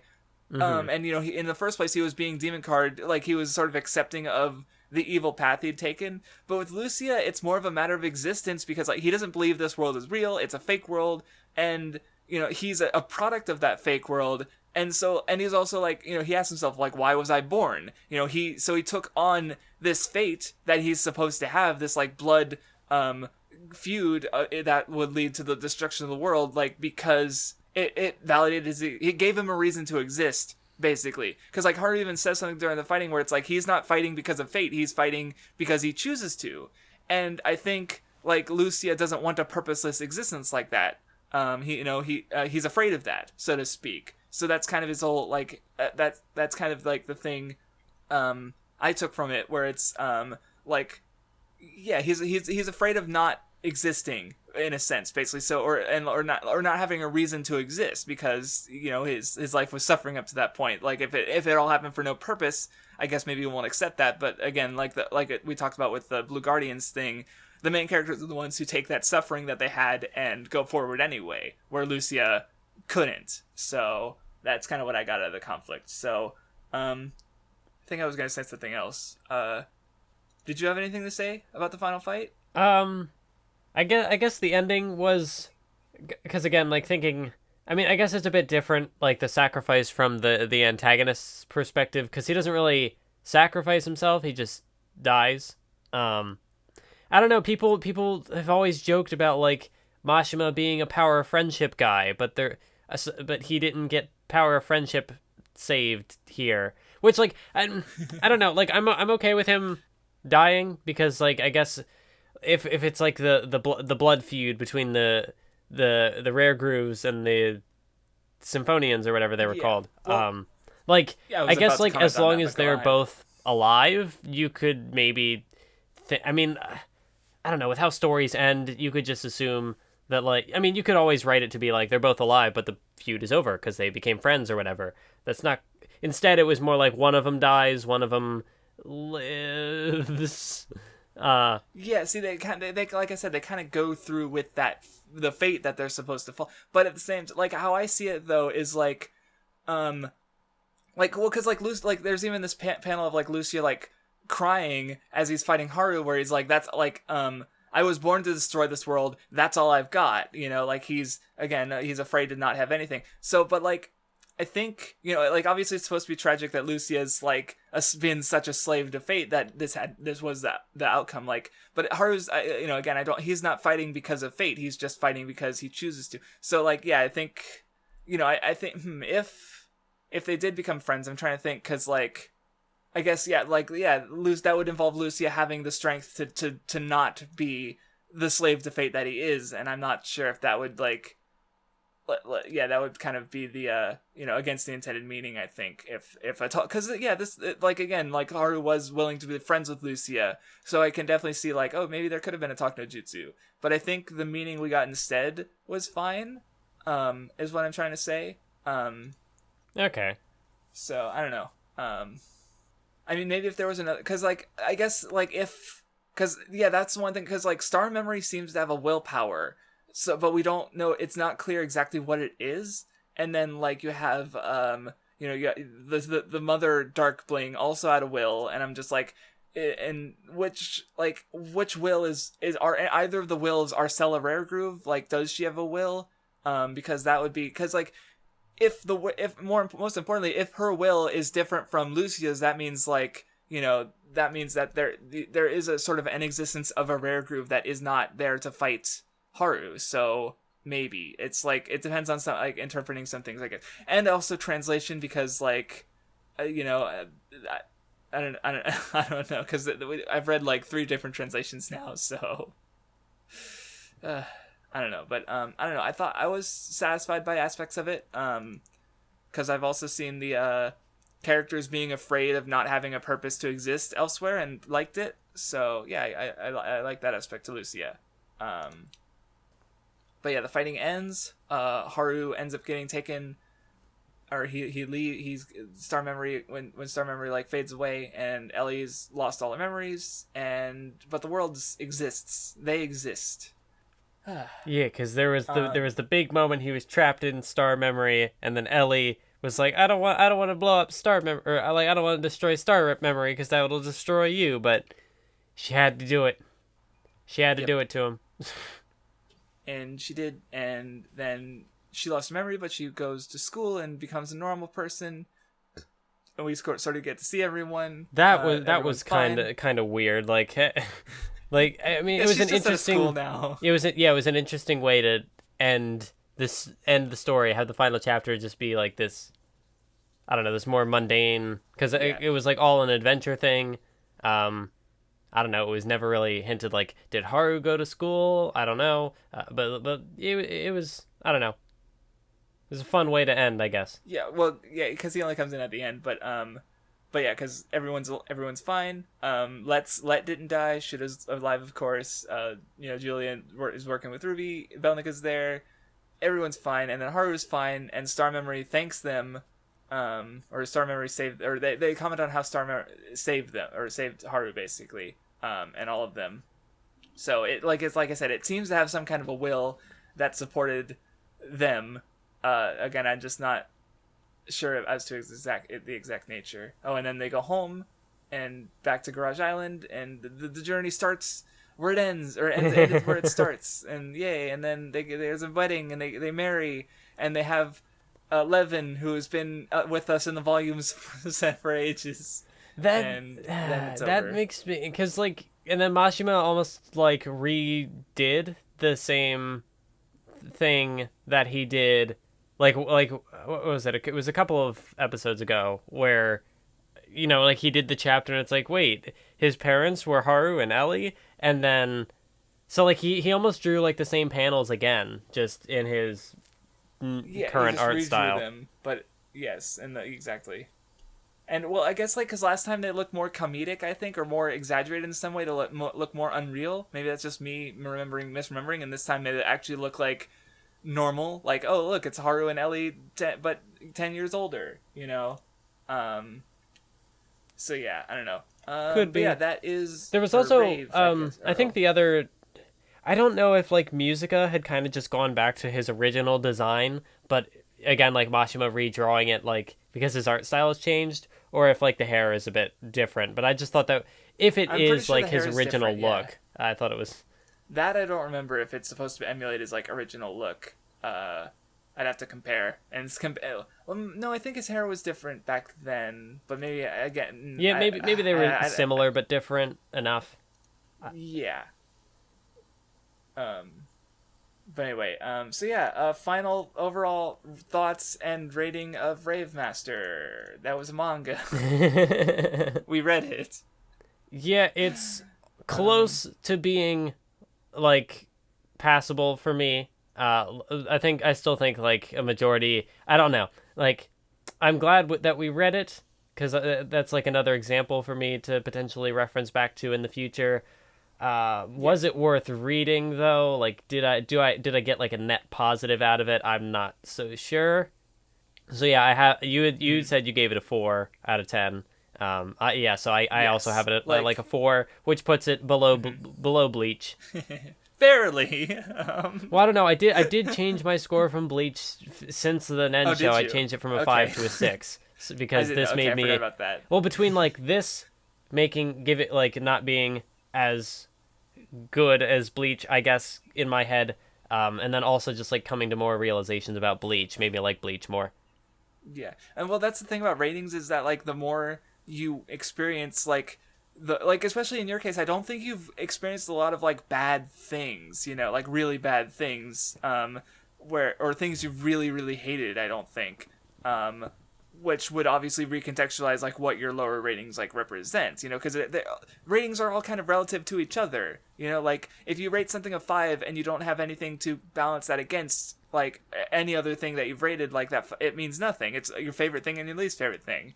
Anyway, yeah, because I guess like overall, better explain the rating. Like I feel like Rave there was a lot of like boring stuff in it for me. I wasn't super invested, but it was never, or maybe not never, but it was rarely offensive. Like nothing drove me up the wall. Like, oh, I hate this story. So that's why it's kind of just like slightly below average. Yeah, like in my case, like I'm definitely glad I revisited it because my previous rating was like a 1 out of 10. I hated it, and now I'm like see now like for me like 1 to 3 is like I actively like dislike it in some way, and like this is like I don't care enough to hate it anymore. Like you basically saw my most anger towards it like all around the same time when they went to the past, because it's like the Raisha thing, all the red herrings that were never properly explained, it didn't matter, and Sieg's stupid time shit, and just the time shit in general. Like that's the dumbest thing in Rave for me personally. It actively gets in the way of me like enjoying it. But rereading it, I noticed a lot of like neat little things, nothing to like salvage it. If someone was like bored out of their skull reading it, I don't blame them at all. If someone enjoyed it, like especially if you're younger, yeah, it's cool. Like there's cool action and characters and tits, I guess. So enjoy. But yeah, it's a 4 out of 10 for me. So yeah. Like I could see someone enjoying this to some degree. Absolutely. Like it. I don't know. We'll see how I feel about Fairy Tail. But I don't know. Maybe now that I think about it, is there really a story that I've seen where I'm like, how can you enjoy this? But like, I don't know. Like Rave is fine. I hate that mindset. Let people enjoy things. I don't have to agree with why they enjoy it. I don't have to care though either. I mostly don't care about who enjoys things and like what. I like my friends are the only ones whose opinions I like care about. But anyway, so yeah, favorites. What you want to do first? Arc rankings or? Yeah, let's go through the arc rankings since I have that. All right. Yes, I'll start mine because you started first with the overall rating. Dancing Thunder is probably my least favorite arc because it's like the fighting even couldn't take itself seriously. I don't remember finding it interesting. I don't like the mind control aspect to it.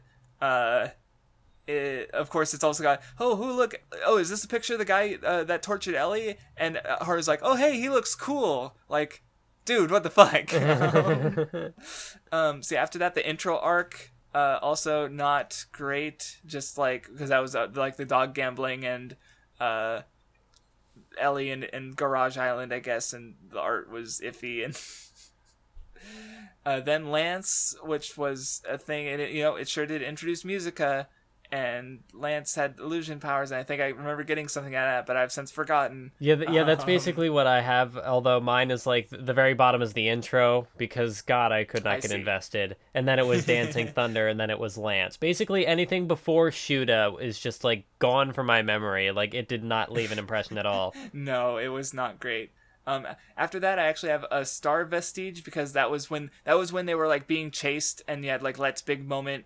And I don't see, like, the first time I read it, I really hated it structurally because it just felt like giant big character moment after giant big character moment, but also kind of nothing happening. Like, because you that did have Julia like come in later. Lucy, Haru beat up the big bad. It made him like look like a bitch. So I guess that was kind of funny. It's just like a nothing arc. After that, I would say like would Star Memory rank higher? See, it's like, because it's like the Shuda stuff was fine, and I got some interesting stuff out of the Haru Lucia stuff, but overall, like it's just nothing. Like there were other fights that I didn't care about, and all the wait, like, was Star Memory the finale? Yes. Oh, okay. The last battle.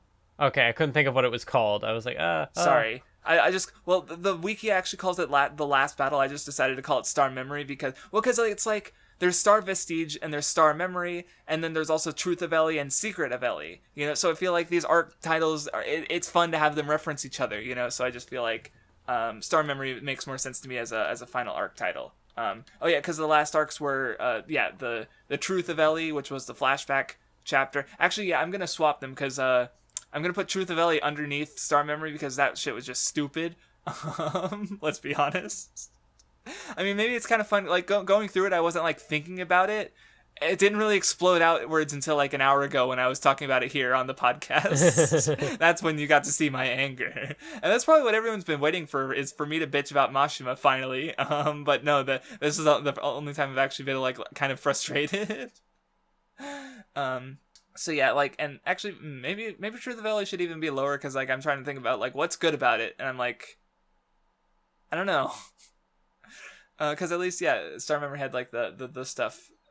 Anyway, Mildren, the arc with that's up next with the arc with Sieg fighting. It's basically Sieg versus Haja. Because yeah, it was a fight. There was a conflict there, but it was also just one fight. So it's like I don't even know why it's considered a separate arc. But it is. So yeah. Then is Symphonia, which had all the characters sort of facing some aspects of their past and building up to the rest of the story. Oh, but also the stupid fucking thing with the where they go to the it wasn't that bad. I'm just thinking back to my old memories of it because I remember being really frustrated when they went into the tunnel to go to Symphonia through the storm and the bad guys just destroy it, even though they spent like a whole volume trying to get Ruby so that they could go into the tunnel, and then nope, no tunnel anymore. You know what that reminds me of? Sieg had that like magic circle thing that like boosted his powers. He never uses that again. Mashima forgot, I guess. I didn't think about that. So yeah, after that was the I put the Mystery of Elie arc I put Mystery of Elie arc above Symphonia. Oh, that was the arc where Sieg was trying to kill Elie. That's right. I was trying to remember what arc that even was. And that was an arc. Actually, I don't know why that's so high. Actually, Shuda had some dumb moments, but I did like the conflict between Haru and Shuda and Haru's like arc throughout the character. Of him like, all those guys who died, didn't they die doing nothing? And it's like, no. Yeah. Then Tower of Din, which had the whole king conflict, and it was obviously the part where the manga actually gets like readable.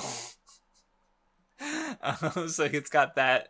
Then Mermaid Peril with Doryu. There was more cool stuff going on. Kind of like the aspects of the final battle, and of course Blue Guardians, as we talked about last time. Definitely the best arc, where it's just like the most consistent quality wise. Nagisa's cool. I like the Hardener fight. It's fine. It has achieved the peak of being the peak of Rave Master. Fine. All right, so your turn. I know it's pretty similar in a few ways, but okay, yeah. So I did already say my worst three were like the first three, because there's just nothing. Even then, like, I feel like a lot of these arcs could kind of go either way, because they're all like, yeah, there's good stuff, there's not great stuff. So I had Shuda next, even though like the fight between Shuda and Haru was like the first part of the manga where I actually like started to get interested. But there's a lot of... Though before that, I just thought about the stuff with the assassin and the horrible German accent in that translation. Jesus fucking Christ. Oh, it's pain. That was pain. See, it's like, I was thinking about this with my Straw Hat arc rankings, because I could change it right now. I could do another one right now and it'd be different, because it's like, whenever you think about more about one thing, you start to think about both the good and the bad, and its position can easily change. So it's like, so like my arc ranking, I was saying it, I could change some things, because maybe Shuda should go down because of that. But anyway, go on. Yeah. So then I had Shuda. Then was Symphonia, because I mean, like there were fights that happened.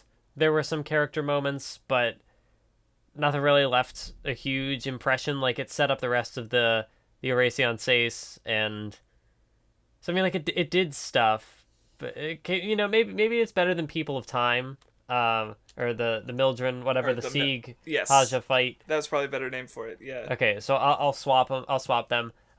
People of Time, there were like two moments that I remember.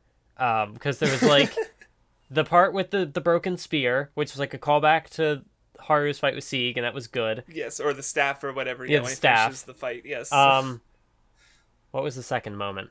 Oh yeah, the part where like Sieg used the power of the town and like used that against I don't. Yes. So that happened, but like it's an arc about Sieg. There's only so much to care about. Yeah, I mean, at least I'll say this about that arc: it's not Sieg's dumbest moments, like because that comes before with the Dorio stuff, where it's like, oh yeah, he has the infinity element, and it's like fuck you, and then after with the time shit. So It's we can almost at least give the arc Sieg that. at his best, which is Yeah, I mean, yeah, I'd say that. I'd agree. If well, I say almost because is... there is one other moment that I liked more. But Fair. yeah, this Which was one? like I guess overall for an arc, like Sieg had some interesting moments, but even then it's like two parts. So that just goes to show how I feel about Sieg. So then yeah, Symphonia, which just didn't really leave much of an impression on me. I guess I'll put Truth of Elie next. I didn't really have super huge issues with it, but then you kind of talked about some weird contradictions it had. And even then, like, I didn't have any huge issues with it, but nothing super standout either. So I'll just throw that there. Then Star Vestige, because like there were some cool fights. There was like there was Shuda versus the other guy, Deep Snow, that was his name. And there was, I don't know, I guess it introduced Julia, which was, I mean, she actually, I guess that wasn't Julia's like good. her first real introduction. Like she showed up, True, but it wasn't until the next arc where she really got to be a character. Starts being a character, yeah. But yeah, then Star Vestige had weird moments too. Like there was Jagan living only to die in an attack. So that was a weird subversion setup that I thought had more potential. Then I guess I'll have Star Memory. I was really struggling to figure out where to put this because like it's a cool finale. It feels final. But then there's like the weird stuff with the sacrifice.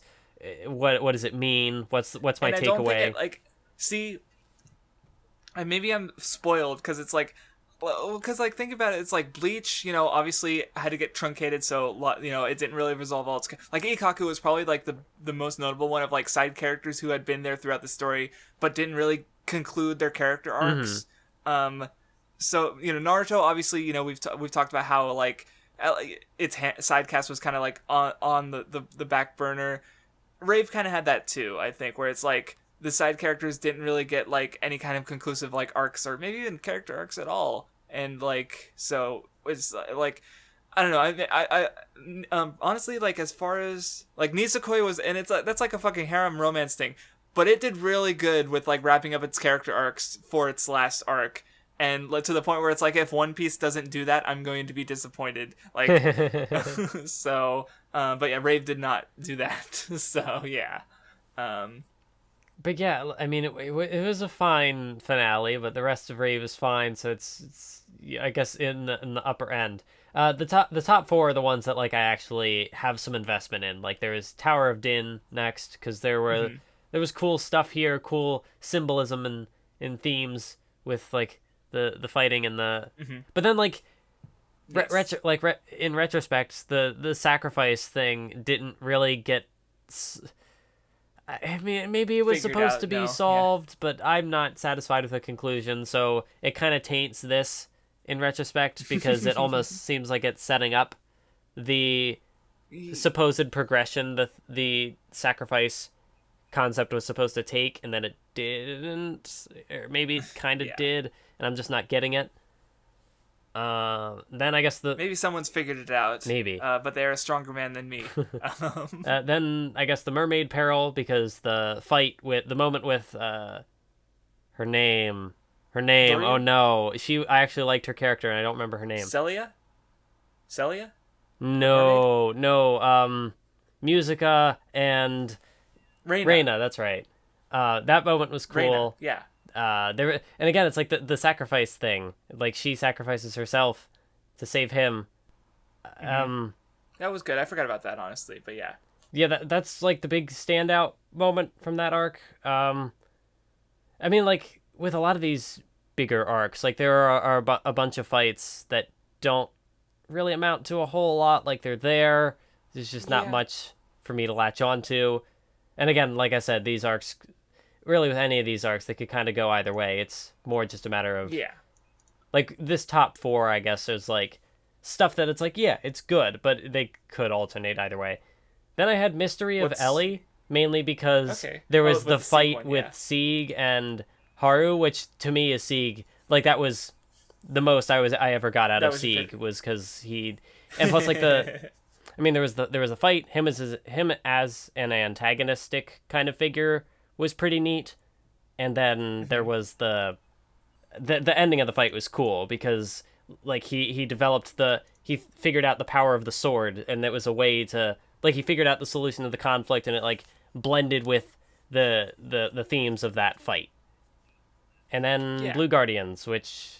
even then, Blue Guardians had weird down points, but it had the coolest amount of stuff.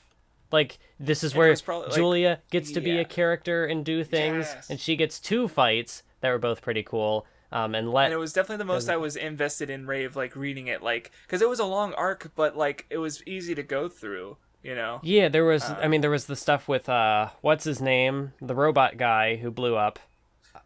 Branch! Yeah, Branch. There was the moment with him, and then there was... what was the other thing? There was, like, just the whole dance contest, which was something different. It was a conflict, but not a fight. Which Rave doesn't really have anything else like that. Yes, right. It was cool stuff. So I think that's all of our arc rankings.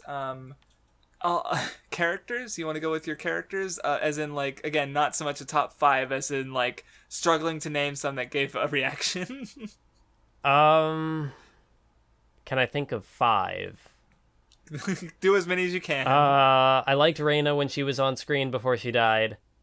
I'd say, like, my top 2 characters are probably, like, my second favorite character is probably Julia, because she's like the fighty Tom. Well, I don't even know if I'd say tomboyish, because, like, she doesn't look particular. Like, I don't know. There's just a lot of cool elements to her character that we've discussed over the course of the podcast that just make her interesting, and she's a good contrast to Elie, where Ellie's, like, the more soft-spoken, sort of, not reserved, but, like, she's a more ditzy kind of girl, but she's cute and good. Yes. Whereas, like, Julia is very, like, in your face, very, like, aggressive. And then there's, like... Yes, Actually, no, you go ahead. I'll let you say something if you had something to say. I just said yes. I thought you were going to go into something. No.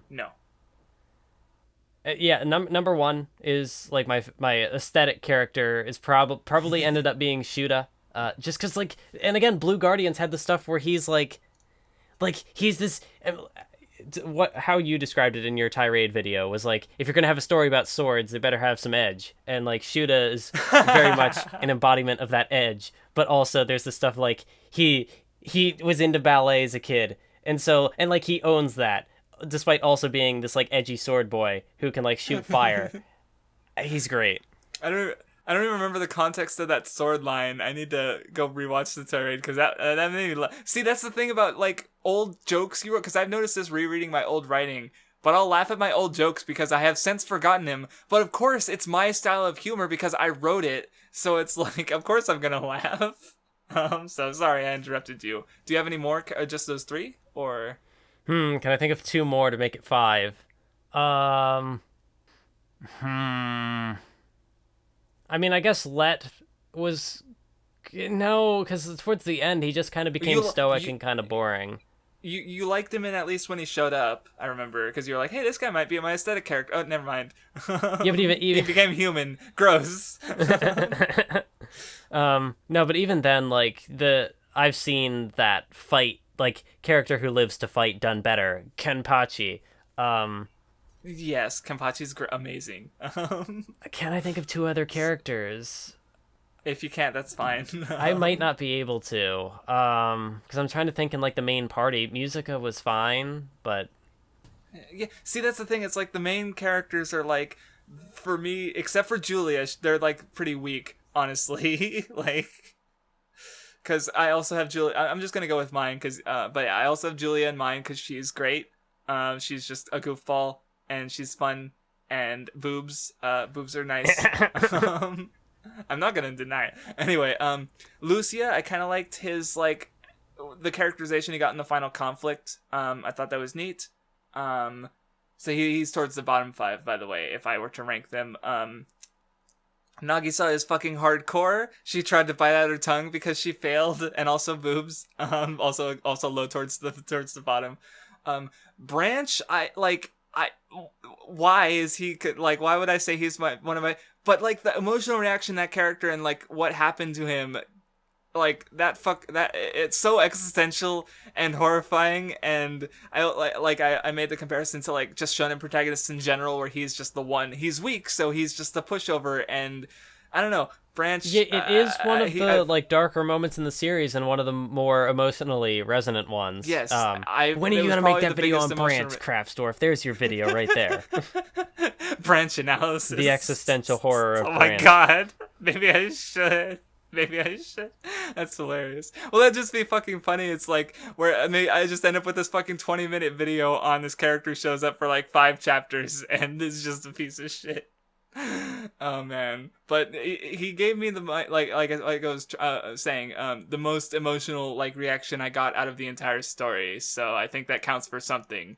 Even if a lot of it was him being a gigantic piece of shit. Because yeah, he's horrible, but that's also why I guess I found him kind of interesting in some ways, and emotionally resonant. And of course, I probably Shoota's best boy. I think you said it pretty well, so I don't know what there is to add. He's a good edgy boy with Vegeta hair. Although to kind of go back to what you were saying about Julia, because that gave me another thought. Like you had said, like the rest of the main characters are kind of meh. Because, like, I think for the majority of the cast, like, they don't really offer something that I can't find that I've enjoyed more elsewhere. Whereas, like, Julia, like, we've talked about it on the podcast before, like, Naruto doesn't really have much in the way of strong female characters. Bleach has some cool characters. But, like, like, Julia is... I can't... Now I just lost my train of thought. Like... I mean, there was the part, like you said, boobs. Like, she owns her sexuality, and, like, that's a part of her character, and it's cool. Like, not only is she a very, like, aggressive, very in-your-face character who, you know, is kind of tomboyish in that she will fight on the same level as, like, the rest of the main characters, but then there is also the more feminine aspect that, like, yes, I don't want to say isn't like, represented elsewhere, but, like, her particular depiction of it is interesting. Yeah, well, because, like, even thinking forward to Fairy Tail, there is no character who's quite like her. Like, there's another character, like, you'll definitely see this going to Fairy Tail, but, like, because Mashima is definitely pretty self-referential, and there is a character who I'd say in some ways resembles Julia, like, just, like, thinking, like, the alcohol and wearing, you know, like, bikini tops a lot. Like, I'm just, but her actual character is still different in some ways and I think I might end up preferring Julia still. But yeah, Julia's good. And then also, like, her relationship with Let is not super explored, but it's interesting enough in the ways that it does show up. Like, that there is sort of this couple in the main party. And again, thinking like an adventure story like One Piece, where there really is no romance involved. No. The only romance is that of adventure. Yes. Yeah. So that is true. Yes, it is. Yeah, that's a different kind of character dynamic, or party dynamic even, where it's like you have this married couple in the party. So yeah, that's uncommon. Yeah, because like Bleach didn't really have anything like that either. Naruto, like the 2 main romances in Naruto were more like that of apathy and like not working out. Like Naruto doesn't end up with Sakura in the end, and like Sakura and Sasuke is weird how that ends up. This is very weird. Yes. But yeah, like, there's... I don't want to say, like... Wait. I don't know if I'd go so far as to say, like, this, like, maturity being displayed between these 2 characters and, like, how their relationship is depicted. But, like, I don't know. It's fun how they bounce off each other. Yeah. Like, But anyway, so I think... Do you have a favorite fight? Or were you done with characters? Did I cut you off? I was done. I was done. That's what I was trying to think. Do I have a favorite fight? Because it's like, for the fights, I don't even think I have a favorite fight. I'm just like, fights I thought were remotely, like, if I had to choose, maybe Hardener, maybe, but like, I also like Doryu, Shuda, and Lucia. I'd also like pick as like, these were fights that made me think about thinking about the fight, like, I guess. So I almost have five. Though I guess both Sieg conflicts, in the Truth of Elie, or the Secret of Elie, and the Mildran Mage Village one, those were fine, I guess. See, like, the problem with that Mildran one is that, like, it does have two cool moments in it, which should be enough, but then, like, everything else is just pretty bland and uninteresting. So I want to like the fight, and I like moments of it, but as a whole, it's just, like, it just flows right by me. That's fair. But what's it for you, or what were your fights? Yeah, because I know you like the first one in the first Sieg fight in the Secret of Elie arc, because you mentioned that one before. Yeah. Sieg versus Haru was good. I think it might just be because, like, well, not solely, but like partially because Sieg is just a character that is, like, I like to hate more than I want to root for him. So him being in the antagonist role, and again, like, he starts off in a rough place, he gets better, but seeing Haru, like, be able to outwit him, like, even then there's, like, some cool technical aspects to the fight. Like, he has all these magic powers. Oh, your sword can't do anything. Well, what if I just hit you with a plain sword? Your magic can't block that. Or what if I just cut your magic? Like, it. And even, like, his illusion being just really brutal, of, like, because, seeing Haru, the one who doesn't like sacrifice, like, watch all his loved ones, like, die for him, like right in the heart of Haru. So yeah, that is good. So for me, that's kind of pretty easily my favorite fight. But other than that, like, the Shuda fight, like the first Shuda fight with Haru is cool. Is that it? Is that all I can remember? Oh, no. I mean, the one with Musica and Reina versus the Gold Claimer guy was kind of neat. Because Musica got to do, like, oh, I can use gold, too. Oh, yeah, Ogre. Yeah, Ogre, that's his name. Yeah. But Rave didn't really have many super standout fights. No. It's actually funny, we actually kind of like different ones overall. That's surprising. Although then again, like, when we did our One Piece stuff, like, there weren't many One Piece fights in particular. No, we skipped it. We had to, we skipped it. Oh yeah, we did skip it. Like, we forgot. But even then, like, if we had done it, I didn't really, like, I don't think in my little sheet here, no, I don't have any fights listed down for One Piece. Even though, like, I love One Piece, but there were just, like, the fights weren't particularly a thing. So even, like, saying that Rave didn't have any particularly memorable fights isn't necessarily a slight solely against Rave. Like, sometimes I just don't get as invested in the fights. Are you talking shit about Luffy versus Katakuri? Well, no, that would have been one of the only ones I called out. I know. I'm just... we'll see, because, like, yeah, for me, it's like, I just don't have a list of favorite One Piece fights because I haven't thought about it yet. So, because I know I would. It's a matter of, like, how everything blends together. Like, there's obviously, like, the thematic element of a fight, like, how all the narrative elements tie together, any sort of, like, character development, or whatever have you. But then there's, like, presentation, like, cool, does it look cool with, like, power integration, technicality. So there's, like, multiple different elements of a fight that would make it, like, stand out to me, or, like, appeal to me specifically. So, like, even if it has, like, good elements of, like, one of those things, it might not be... So, like, even if it's a good fight, it might not necessarily be, like, a favorite fight in the series for me, or it might not stick with me unless it, like, manages to capture a mix of the three. Mm-hmm. Fair enough. Which I think we've talked about in more depth elsewhere in the podcast, maybe. Yeah. I don't know. Yeah, we've been doing this for so long now. I don't remember where things are. Dozens of hours. What is even reality? So yes, we have finished Rave. We're done with, almost done with. We finished a series in like a couple months. A whole series. Look at that. So yeah, next time we're still reading we're going. Well, I think one more series to go, and then it's Togashi. Soon. And unfortunately, Togashi's one is going to be shorter in general because his works are shorter in general. Because Fairy Tail is like 63 volumes long. Yay! I'm just going to say it now. I mean, I'll repeat myself in the podcast just in case no one watches this one and we get more. I expect we'll get more views on the Fairy Tail podcast because it's more popular.